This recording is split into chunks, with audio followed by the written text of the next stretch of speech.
రాజకీయ పార్టీని రాజకీయ పార్టీలాగా నడపకుండా కన్సల్టెంట్ల ద్వారా నడవడం ద్వారా, ఈవెన్ తెలుగుదేశం కూడా కన్సల్టెంట్లు పెట్టుకుంది, కానీ రాజకీయం అంతా చంద్రబాబే చూసుకున్నారు. జగన్మోహన్ రెడ్డి మాత్రం కన్సల్టెంట్ల మీద డిపెండ్ అవ్వడం వల్ల 85 మందిని మార్చి అతిపెద్ద దెబ్బతిన్నారు. అదే సందర్భంలో ఎవరెవరికైతే ఇవాళ ఆయన కన్సల్టెంట్ల రిపోర్ట్ చూసి వదిలేసినటువంటి వాళ్ళలో ఇవాళ కోటరెడ్డి గెలిచాడే, అదే సమయంలో ఆనంద్ గెలిచాడే, వాళ్ళు ఓడిపోతారని కదా కన్సల్టెంట్ ఇచ్చినటువంటి లెక్క. అదే సందర్భంలో వేమిరెడ్డి, ప్రశాంత్ రెడ్డి గెలిచిందే.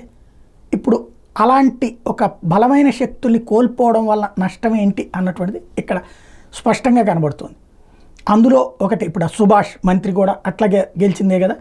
ఇప్పుడు వేమిరెడ్డి ప్రశాంత్ రెడ్డి ఎంత పవర్ఫుల్ అంటే ఇప్పుడు తను గెలిచిన తర్వాత నుంచి సిన్సియర్గా చేసుకెళ్తున్నది వివిధ నియోజకవర్గాలలో అక్కడ వాళ్ళతో ఇంటరాక్ట్ అవుతా.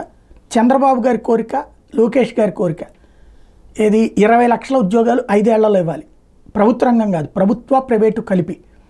ఆ ఉద్యోగాలు ఇప్పించేటటువంటి క్రమంలో ఎక్కడికక్కడ జాబ్ ఫెయిర్స్ నిర్వహించేటటువంటి కార్యక్రమానికి ఆవిడ నడుపుతోంది. ఇదిగో కొవ్వూరులో ఆవిడ సొంత నియోజకవర్గంలో మెగా జాబ్ ఫెయిర్ నిర్వహిస్తోంది. సొంత నియోజకవర్గం ఇప్పుడు విజయసాయిరెడ్డి చేశారు ఇట్లాంటి.